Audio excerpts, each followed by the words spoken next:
ప్రజలారా video skip చేయకండి, వీడియోని పూర్తి స్థాయిలో చూడండి. మన రేవంత్ రెడ్డి అధికారులకు రాకముందు కాళేశ్వరం దగ్గర నుంచి అటు దగ్గర గోదావరి ఏదైతే ఏరియాలు ఉన్నాయో అక్కడి నుంచి కొన్ని వేల లారీలు అయితే టన్నుల కొద్ది ఇసుకని తరలిస్తూ ఉంది. అక్రమ రవాణా చాలా జరుగుతుంది. ఆ అక్రమ రవాణా నేను అధికారంలోకి రాగానే కట్టడిస్తాను, అందరినీ జైల్లో పెట్టిస్తానని చెప్పిన రేవంత్ రెడ్డి ఈరోజు బీఆర్ఎస్ పార్టీ వాళ్ళ యొక్క అన్ని లారీని సీజ్ చేసి పడేసి రేవంత్ రెడ్డి యొక్క కొత్త లారీని తీసుకొచ్చిండు. ఆ లారీల పైన మహానుభావుడు మా మహారాజు అనుకుంటూ ఫోటోలు వేశారు, రేవంత్ రెడ్డి ఫోటోలు. ఇక చూద్దాం ఆ విషయాన్ని. సీఎం ఫోటోతో మంత్రి ఇసుక దందా. ఇక చూశారా ఫోటో? ఇదే ఆ ఫోటో, లారీల ఫోటో. సీఎం ఫోటోతో మంత్రి ఇసుక దందా. యథేచ్ఛగా కొనసాగుతున్న అక్రమ రవాణా. సీఎం రేవంత్ ఫోటోలతో ఇసుక దందా. భద్రాచలం దగ్గర పట్టుబడిన 16 లారీలు.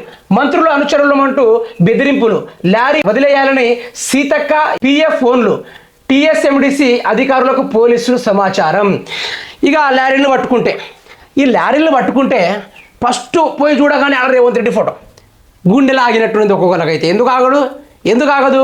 ఆయన అయితే నేను అన్ని బంద్ చేస్తానని చెప్పిన రేవంత్ రెడ్డి ఈడేం రాసిందండి, మా మహానుభావుడు రేవంత్ రెడ్డి అని రాసేసి ఆ ఫోటోని అక్కడ ముద్రించడం జరిగింది. అలా ముద్రించినప్పటికీ అక్రమ ఇసుక రవాణా సాగుతుంది. అది రేవంత్ రెడ్డి లారీలా లేకుంటే వాళ్ళ యొక్క మంత్రుల లారీలా, ఎమ్మెల్యే లారీలా అనేది ఇక్కడ క్లారిటీగా తెలిసిపోయింది మనకి. మరి ఆ లారీలను పోలీసులు పట్టుబడతా ఉంటే మంత్రి సీతక్క, మన సీతక్క తెలుసు కదా, మన సీతక్క లారీలు వదిలేయాలని ఫోన్లు చేస్తుందట.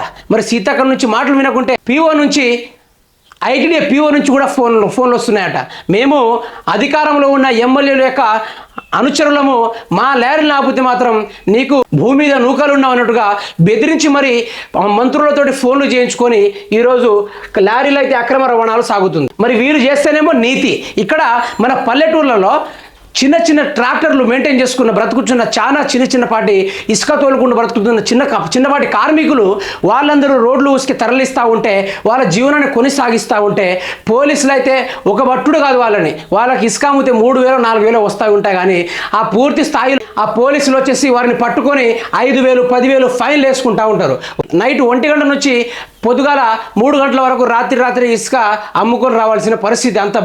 అంత బిక్కు అనుకుంటా పరిగెడుతున్నారు ఇసుక లారీలు. ఇక్కడైతే ఇప్పుడు అధికారంలో ఉన్న పార్టీ కాబట్టి వాళ్ళు లారీలు కొని వాటి మీద ఫోటోలు ముద్రించి అటు నుంచి సీతక్క, ఇటు నుంచి ఐటీడీ పిఓ ఇద్దరు కలిసి ఫుల్ పర్మిషన్ ఇచ్చేసరికి ఆ రోడ్ల మీద ఇసుక తరలి రవాణా సాగుతూనే ఉన్నది. మరి రేవంత్ రెడ్డి ఎక్కడ అవినీతిని అడ్డుకట్ట కట్టాడు? ఆయన అవినీతికి డబల్ సార్లు పాల్పడ్డాడు.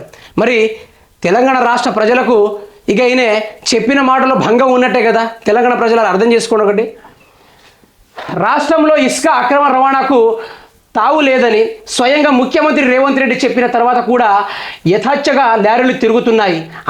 అయితే ఈసారి అధికారంగా ముఖ్యమంత్రి ఫోటోలు పెట్టుకుని ఇసుక అక్రమ రవాణా చేస్తున్నారు. ఇసుక అక్రమ రవాణా చేస్తూ ఈ నెల 13న భద్రాచలం దగ్గర చెక్ పోస్టు కాడ ఆపబడ్డారు. ఆడ ఆపితే మాత్రము ఇక మా లారీలు ఆపితే మాత్రం మీకు భూమి మీద నూకలు ఉండవు బిడ్డ.